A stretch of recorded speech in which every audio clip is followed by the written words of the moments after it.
Matric পৰীক্ষাত যিসমূহ ছাত্ৰ ছাত্ৰীয়ে এইবাৰ ফেইল কৰিছে সেইসমূহ ছাত্ৰ ছাত্ৰীৰ বাবে বহুত এটা ভাল খবৰ লৈ আহিছোঁ মই। গতিকে অলপ বেছি দেৰি নকৰি ভিডিঅ'টো আৰম্ভ কৰি আছোঁ। সৰ্বপ্ৰথম মই তোমালোকক ক'ম, তোমালোকক হয়তো সকলোৱে ফেইল কৰিছা বুলি তোমালোকক হয়তো গালি বা বেয়া কথা কৈ আছে, কিন্তু মই তোমাক বেয়া কথা নক'ম। কাৰণ এইটোৱে, কাৰণ এক্সাম দিলে পাছ নহ'লে ফেইল হ'বাই, সেইটো কোনো কথা নাই। সমূহ ছাত্ৰ ছাত্ৰীৰ যদি পাছ কৰাৰ ক্ষমতা থাকিলে হয় তেন্তে পৰীক্ষা পাতাৰ কোনো দৰকাৰেই নাই। এইটোৱে, বিশেষকৈ মা দেউতাকসকলক মই এটা কথা ক'ব বিচাৰিম যে আপোনাৰ ল'ৰা ছোৱালী যদি ফেইল কৰিছে তেন্তে তাক একেবাৰে বেয়া কথা কোৱাটোকৈ বেয়া কথা নকোৱা বহুত ভাল হ'ব।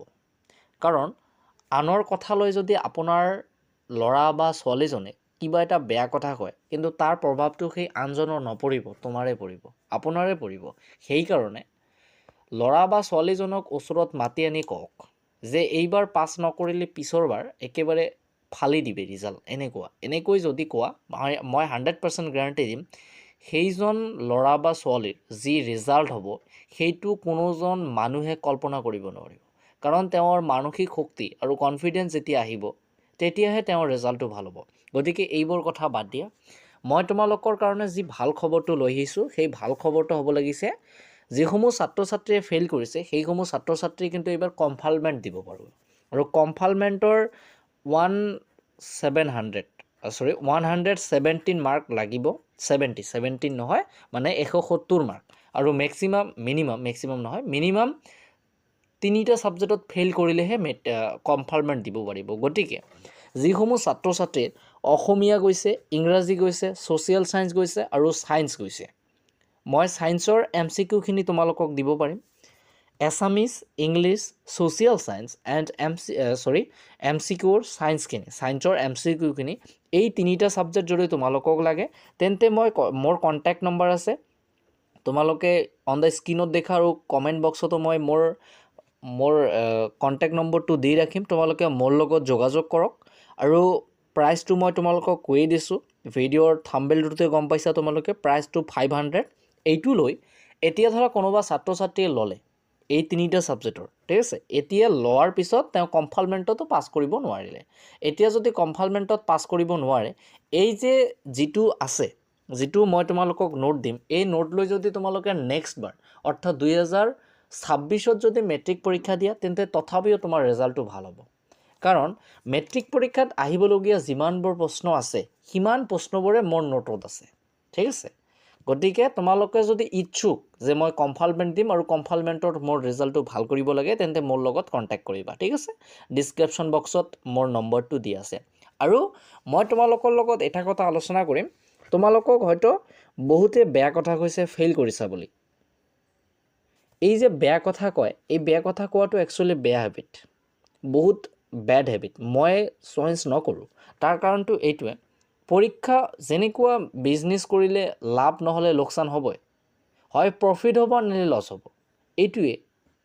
এইটোৰ কাৰণেহে বিজনেছটো হয়। গতিকে পৰীক্ষাটো সেইকাৰণে পাছ আৰু ফেইল দুয়োটাই থাকিব। এতিয়া ফেইল হৈছা বুলি যে তোমাৰ মূৰত একো নাই, তোমাৰ মূৰত যে গোবৰ আছে, এই কথাটো একেবাৰে সত্য নহয়। কাৰণ তোমাৰ যে স্কুলত মাষ্টাৰ আছে শুনিবা, সেইজনো কেতবোৰ মাষ্টাৰ আছে ফেইল কৰি মাষ্টাৰী চাকৰি কৰি আছে। আকৌ এইটোও শুনিবা যে 60% মেট্ৰিকত 70% পায়ো বেকাৰ পৰি আছে। গতিকে ইয়াতে শুনা যায় এইটোৱে যে ৰিজাল্ট ভাল হোৱা ডাইৰেক্ট বেয়া কথা কোৱা হ'ব। এতিয়া ৰিজাল্ট ভাল হ'লেহে তোমালোকৰ চাকৰি হ'ব, কিন্তু আগৰ হয়তো অলপমান ছিষ্টেমটো চেঞ্জ আছিল, কিন্তু এতিয়া বেলেগ হৈ গৈছে। গতিকে সেইবোৰ কথা বাদ দিয়া, তোমালোকৰ ৰিজাল্ট বেয়া হৈছে, এতিয়া কথা এইটোৱে যে ৰিজাল্ট ভাল হ'ব লাগে। যদি কমফালমেণ্টত তোমালোকৰ এপ্লাই কৰি দিয়া তেন্তে কমফালমেণ্ট দি মেট্ৰিকৰ চাৰ্টিফিকেটখন লৈ লোৱা।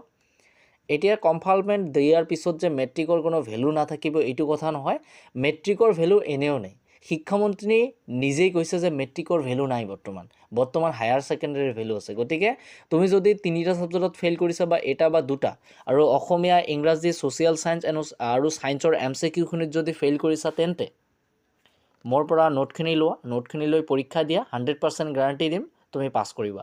এতিয়া নোট লৈ যদি পঢ়া নপঢ়ি তোমালোকে কেৱল মাত্ৰ কপিত ধান্দাত থাকা যে মই নকল কৰি পাছ কৰিম, তেন্তে সেই কথাটো কিন্তু তোমাৰ মূৰতে তুমি একেবাৰে কুৰাল হানা এইটোৱে হ'ব তোমাৰ ভৰিত তুমি কুৰাল হানা বা মূৰত একে কথা সেইকাৰণে মই কৈ আছোঁ যে নোটটো লৈ পঢ়িব লাগিব এতিয়া নোট লৈ নপঢ়িবা পিছত মোক কল কৰিবা ছাৰ আপোনাৰ নোটৰ পৰা একো অহা নাই তেন্তে মোৰ কিন্তু একো নাযায় ঠিক আছে তুমি পঢ়িব লাগিব পঢ়িলেহে তুমি পাবা আৰু কনফালমেণ্টত যদি ভালকৈ পঢ়া 100% গ্যাৰাণ্টি দিম 100ৰ ভিতৰত 98 এনসাৰ কৰিবা যদি ভালকৈ পঢ়া কিন্তু ভালকৈ পঢ়িব লাগিব বহুত ছাত্ৰ ছাত্ৰী আছে কনফালমেণ্টত দেখি লিখে গতিকে তেনেকুৱা কৰাৰ দৰকাৰ নাই নোটখিনি তোমালোকে ভালকৈ পঢ়া আৰু কনফালমেণ্ট তেনেকুৱাই কনফালমেণ্টত ইমান ষ্ট্ৰিক্ট নিয়ম নাই ঠিক আছে তো ছাত্ৰ ছাত্ৰীসকল যিসমূহ ছাত্ৰ ছাত্ৰী ইচ্ছুক আছে মোৰ লগত কণ্টেক্ট কৰিব পাৰা ঠিক আছে